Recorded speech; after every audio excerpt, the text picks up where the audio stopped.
surge isso? Desde sempre? Quando começa essa Não. representação de santos e anjos? Bom, no Velho Testamento tem isso. Ah, sim, não. Tô falando pós. Mas não, no Velho Testamento tem, por exemplo, você tem os querubins, desenho dos querubins. Na arca? Mas a Arca da Aliança... Na arca, sobre a Arca da Aliança. É. Você tem desenho dos querubins na parte que cobre, né, Mas o a Arca da tabernáculo. Aliança... A Arca da Coloca Aliança... uma imagem da representação da arca. Mas nós temos também no Tem templo em de cima, Salomão. né? Dois anjos com as asas. dois serafins. E no templo de Salomão Dois também querubins, né? tinha Dois querubins. a figura de dois querubins dentro do Santo dos Santos. Tinha? Tinha. E a própria Mas- serpente de bronze que Moisés mandou fazer, que ela aparece lá depois É em... Neustan, segundo o Ah, livro dos Reis. Né? Nehustan, segundo o livro dos Reis, capítulo 8, não é isso? É. Aparece lá Nehustan, que é uma imagem milagrosa. Aquela imagem é uma imagem milagrosa. O pessoal olha e é curada. Olha lá. A imagem da arca. E aí a questão, ela é uma imagem do quê? A Nehustan, Sim, mas de uma serpente de uma serpente. De uma serpente abrasadora. abrasadora. Então tem a ideia do serafim. Sim. Tem a ideia do serafim. Serpente abrasadora. Ou seja, por que na Arca da Aliança, você tem sobre a Arca da Aliança a figura de dois querubins e ali o ritual de expiação, né, era feito sobre a tampa do propiciatório ali, simbolizando a presença de Deus. Porque como Deus não pode ser representado, eu não tenho como representar Deus, E não pode mesmo. eu não até posso hoje. representar Deus, logo... Nem o porque nome Deus representa Deus. Exatamente. Logo eu tenho que me aproximar de Deus. O máximo que eu posso são dos seres que estão Em ao sua redor volta. dele, ao seu redor. E aí eu tenho a ideia de querubins e tenho a ideia de serafins. Serafins aparece no livro de Isaías. Então, a ideia, esse texto, padre, sempre foi uma dor de cabeça para o próprio judaísmo. Uhum, é verdade. Sempre foi uma dor de cabeça para o judaísmo. Ezequiel. Sempre foi esse texto da serpente de bronze que Moisés faz, né, sempre foi uma dor de cabeça dentro do judaísmo. Porque os judeus tinham uma dificuldade de olhar e dizer assim, tá, nós temos fazer imagens, né, qualquer imagem representativa para culto, ou para qualquer tipo de culto, qualquer tipo de devoção, deve ser proibido, não deve ser feito. Porque nós não temos, por exemplo, não havia um culto às imagens, à imagem do querubim, por exemplo. Não existe um ritual ao querubim, existe um ritual Embora a tivesse Deus, imagens. embora tivesse imagem. A imagem dele é o quê? Esses são seres que estão ao redor do trono de Deus. Como eu não posso representar Deus, para a minha pedagogia de culto, eu vou pelo menos me guiar a partir desse símbolo. E aí usa. Agora, a maioria dos judeus que tentaram interpretar isso depois, da tradição judaica que tentou interpretar isso depois, eles falaram o seguinte: essa imagem que aparece, essa imagem da serpente, ela, quando foi feito algum tipo de culto a ela, enquanto se olhou, porque o texto só fala olhar para ela. O texto não manda prestar nada, Sim. prestar nenhuma reverência religiosa. Olhe para ela, não. E aí eles são curados. Quem olha para a serpente. É uma imagem milagrosa.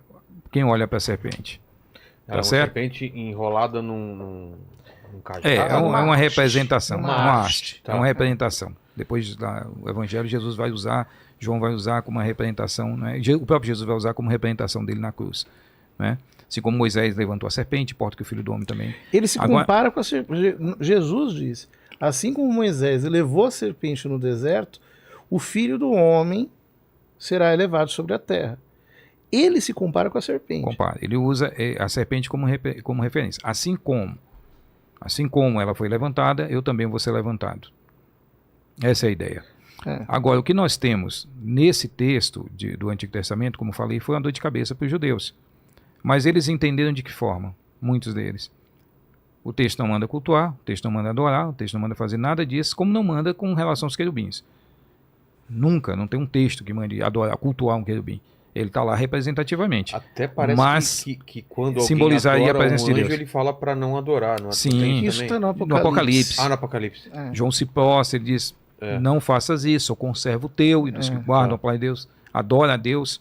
Então, esse culto, como o cristianismo vem dessa cultura judaica, esse culto, a ideia, usa-se a iconografia, mas a iconodulia é algo que vem posteriormente.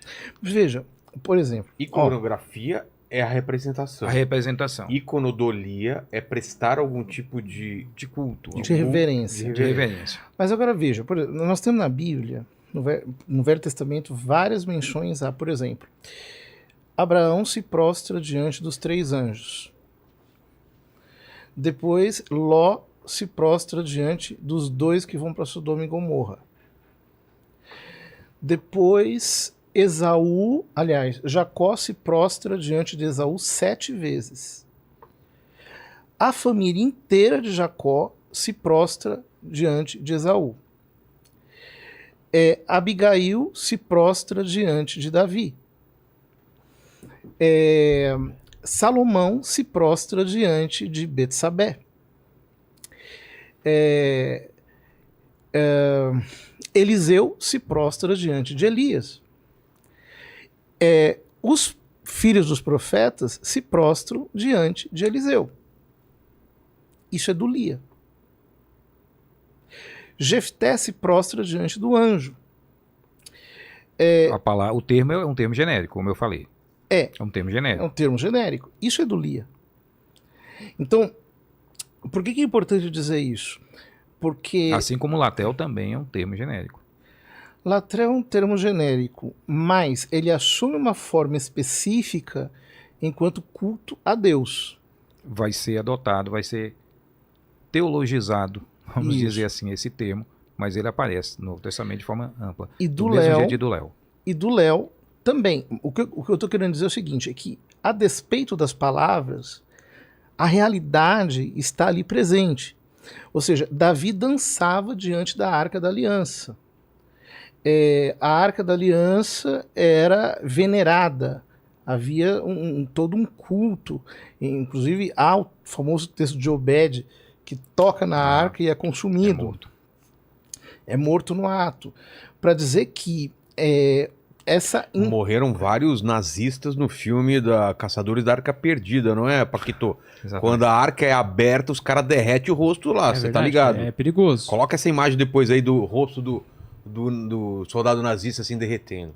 Não sei se você viu esse filme? Não viram? Vi. Não viram? Opa, assisti. Caçadores da Arca Perdida. Não. Eu sou analfabeto. Indiana Jones, Sério? Indiana Jones. Eu não assisto televisão. Indiana Jones, para década de 80. Tem que ver. Ah, não, Indiana Jones eu assisti.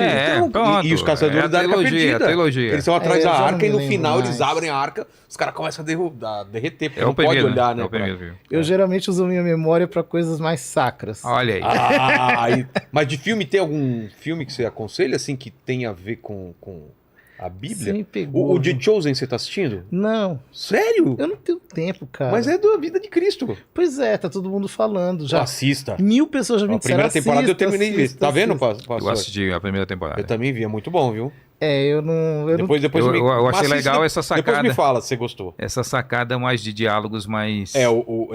Eles mostram um Jesus um pouco mais descolado, né? Eles fazem uma... demais, Olha lá. assim. O rosto de quem ousou olhar para dentro da arca. Rapaz. Rapaz. Bom, isso é tradição judaica pura, né? É? Claro. Que é a Arca da Aliança não alvejado. pode ser violada, né? A Arca mesmo. da Aliança não podia ser. Agora, desculpe, você estava concluindo. Então, para dizer que, a despeito das palavras, a realidade mostra um tipo de veneração que não é uma veneração, que não é equivalente à adoração a Deus. Que, aliás, é uma coisa muito normal. Então, comum. É uma coisa É muito uma comum. coisa comum. Exatamente. E no que diz respeito às... Por exemplo, tem um texto que eu acho muito interessante, se não me engano, vamos ver se eu não... Posso só abrir a Bíblia aqui? Eu achei ela tão bonita. Deixa eu colocar aqui, ó, Leni. Olha só, cara. Bonita.